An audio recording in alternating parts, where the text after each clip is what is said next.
আসসালামু আলাইকুম। Welcome to Shahanaz home kitchen. আবারও চলে আসলাম আপনাদের মাঝে। আজকে আমি আপনাদের সাথে শেয়ার করব ভেলপুরি রেসিপি। ভেলপুরি পছন্দ করে না এমন মানুষ তো খুঁজেই পাওয়া যাবে না। ভেলপুরি তো আমাদের সকলেরই একটি পছন্দের খাবার। আর আজকে আমি আপনাদের বাহিরের মামাদের থেকেও বেশি মজার ভেলপুরির একটি রেসিপি শেয়ার করব। আশা করি আজকের রেসিপি আপনাদের খুবই ভালো লাগবে আর সহজও লাগবে। তাই পুরো রেসিপিটি না টেনে দেখার অনুরোধ রইল। প্রথমে আমি 1 কাপ আটা নিয়ে নিচ্ছি। ভেলপুরি বানানোর জন্য দিয়ে দিচ্ছি হাফ কাপ পরিমাণ সুজি। সুজিটা দিলে ভেলপুরিটা খুবই মচমচে আর ক্রিস্পি হবে। দিয়ে দিচ্ছি 2 টেবিল চামচ পরিমাণ রেগুলার রান্নার অয়েল। দিয়ে সমস্ত উপকরণগুলোকে খুব ভালো করে একটু মিক্স করে নিতে হবে। এখানে আমি লবণও দিয়েছি। একটু একটু করে নর্মাল পানি দিয়ে সবসময় আমরা যেমন রুটি খাই তেমনই একটি ডো বানিয়ে নিব।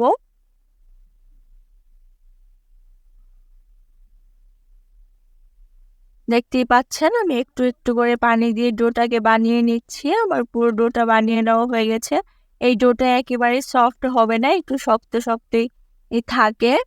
আমি এটাকে ঢেকে প্রায় 10 মিনিটের জন্য রেস্টে রেখে দিব। একটি ভিজা তোয়াল দিয়ে আমি ডোটাকে ঢেকে রেখে দিচ্ছি 10 মিনিটের জন্য, তাহলে ডোটা আরো সফট হবে। ফিরে আসলাম প্রায় 10 মিনিট পর।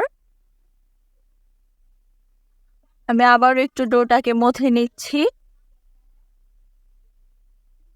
আমার ডোটা অনেকটাই সফট হয়ে গেছে। আমি ছোট ছোট লেচি কেটে এখন ভেলপুরিগুলোকে বানিয়ে নিব। আপনারা চাইলে একবারে বড় করে রুটি বেলেও যে কোনো কিছু দিয়ে গোল গোল করে ভেলপুরি শেপ করে কেটে নিতে পারেন। আমি ছোট ছোট করে লেচি কেটে ভেলপুরিগুলোকে বানিয়ে নিচ্ছি। এই ভেলপুরিটা বেশি পাতলা করা যাবে না, তাহলে উপর দিয়ে ক্রিস্পি ভাব আসবে না, মচমচে হবে না। একটু মোটা করে বেলতে হবে, বেশি পাতলাও না মোটাও না। দেখতেই পাচ্ছেন আমি ভেলপুরিটাকে কিভাবে বানিয়েছি।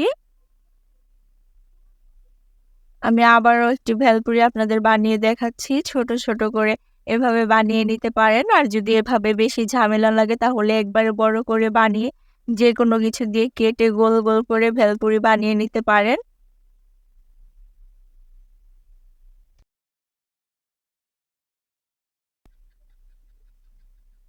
আবার আরেকটু ভেলপুরি বানিয়ে নেওয়া হয়ে গেছে। দেখতেই পাচ্ছেন বেশি পাতলাও হয়নি মোটাও হয়নি, আবার সবগুলো ভেলপুরি বানিয়ে নেওয়া হয়ে গেছে। এখন ভেলপুরিগুলোকে আমি ভেজে নিব। আমি সবগুলো ভেলপুরি একই সাইজের করে বানিয়ে নিয়েছি। আমি তেলটাকে আগেই গরম করে নিয়েছি। তেলটাকে প্রচুর গরম করে নিতে হবে, তাহলে ভেলপুরিটা দেওয়ার সাথে সাথেই ফুলবে। আর কম গরম তেলে দিলে ভেলপুরিটা ফুলবে না।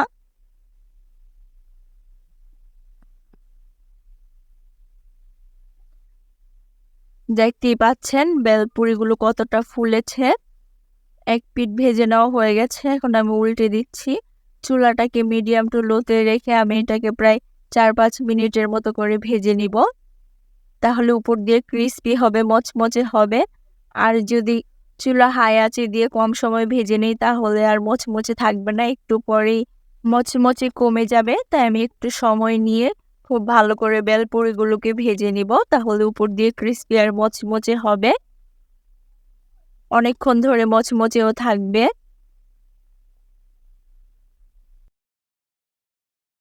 এই টিপস ফলো করে যদি আপনারাও ভেলপুরি বানান তাহলে আপনাদের ভেলপুরিও পারফেক্ট হবে। ভেলপুরিগুলো আমার প্রায় ভেজে নেওয়া হয়ে গেছে।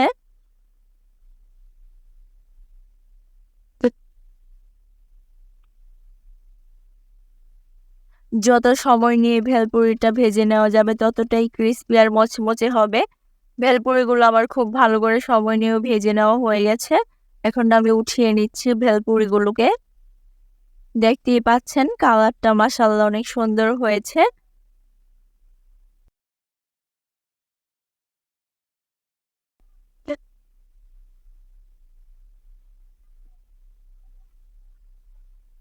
সবগুলো ভেলপুরি আমার ভেজে নেওয়া হয়ে গেছে। দেখতেই পাচ্ছেন মাশাআল্লাহ ভেলপুরিগুলো আমার খুবই পারফেক্ট হয়েছে আর খুবই মচমচে হয়েছে। ভেলপুরিটা এতটাই মচমচে হয়েছে ধরার সাথে সাথে ভেঙে গুড়িয়ে যাচ্ছিল। এখন আমি ভেলপুরি টকটা বানিয়ে নিচ্ছি। আমি কিছু তেঁতুল নিয়ে নিয়েছি, একটু পানি দিয়ে আমি প্রায় 10 মিনিটের জন্য ভিজিয়ে রেখেছিলাম। তেঁতুলটাকে ভিজিয়ে রাখলে তেঁতুল থেকে খুব ভালো করে টকটা বেরিয়ে আসে, তাই আমি 10 মিনিটের জন্য তেঁতুলটাকে ভিজিয়ে রেখেছিলাম।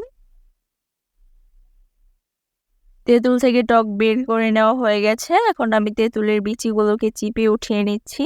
দিয়ে দিচ্ছি সামান্য একটু বিট লবণ, হাফ চা চামচ পরিমাণ চিনি, 1 চা চামচ পরিমাণ চটপটি মশলা। চটপটি মশলা আপনারা যে কোনো দোকানেই কিনতে পাওয়া যায়। দিয়ে দিচ্ছি সামান্য কিছু কাঁচামরিচ, সামান্য একটু চিনি ফ্লেক্স দিয়ে একটু মিক্স করে নিচ্ছি। আমার ভেলপুরির টকটা বানিয়ে নেওয়া হয়ে গেছে। আপনারা চাইলে চিনি আপনাদের খেতে ভালো না লাগলে চিনিটা স্কিপ করতে পারেন। আমি ডাবলিটাকে লবণ দিয়ে সিদ্ধ করে নিয়েছি, সারা রাত ভিজিয়ে রেখেছিলাম। দিয়ে দিচ্ছি শসা, টমেটো, কাঁচামরিচ, পেঁয়াজ, সামান্য একটু লেবুর রস। লেবুর রস দিলে ভেলপুরি টেস্ট বেড়ে যায়, তাই আমি একটু লেবুর রসও দিয়েছি। দিয়ে দিচ্ছি সামান্য একটু চিনি ফ্লেক্স, 1 টেবিল চামচ পরিমাণ চটপটি মশলা দিয়ে খুব ভালো করে মিক্স করে নিচ্ছি। ভেলপুরি পুরটাকে বানিয়ে নিয়েছি। আমি ডাবলিতে কিছুই দেইনি, শুধু লবণ দিয়ে সিদ্ধ করেছি। এখন ভেলপুরির ভিতরে পুরটা বানিয়ে নেওয়া হয়ে গেছে। এখন আমি ভেলপুরির ভিতরে পুরটাকে দিয়ে সার্ভ করে আপনাদের সাথে শেয়ার করছি। পুরটাকে আমি ভিতরে দিয়ে দিচ্ছি। আপনারা এই রেসিপি দেখে ফলো করলে বাসায় খুব ভালো অল্প সময়ে ভেলপুরি বানিয়ে খেতে পারবেন। রাস্তার পাশের মামাদের থেকেও বেশি মজার হবে। আশা করি আজকের রেসিপি আপনাদের খুবই ভালো লাগবে। আর রেসিপি ভালো লাগলে আমার চ্যানেলটি সাবস্ক্রাইব করবেন, পাশে থাকা বেল আইকন বাটন ক্লিক করে দিবেন যাতে ভিডিও ছাড়ার সাথে সাথে নোটিফিকেশন পেয়ে যান। আর আজকের রেসিপি দেখে ভেলপুরি বানালে আর কখনোই ভেলপুরি নষ্ট হবে না, একবারই পারফেক্ট হয়ে যাবে আর খেয়েও খুবই মজা পাবেন। আজকের রেসিপি দেখে ভেলপুরি ট্রাই করলে রাস্তার পাশের মামাদের থেকেও বেশি মজার হবে ভেলপুরি। আমি ভেলপুরিটাকে সার্ভ করার জন্য উপর দিয়ে কিছু সালাদ দিয়ে দিচ্ছি, কিছু শসা কুচি দিয়ে দিচ্ছি। আপনারা চাইলে আপনাদের পছন্দ মতো সালাদ দিয়েও সার্ভ করতে পারেন। দিয়ে দিচ্ছি কিছু টমেটো কুচি।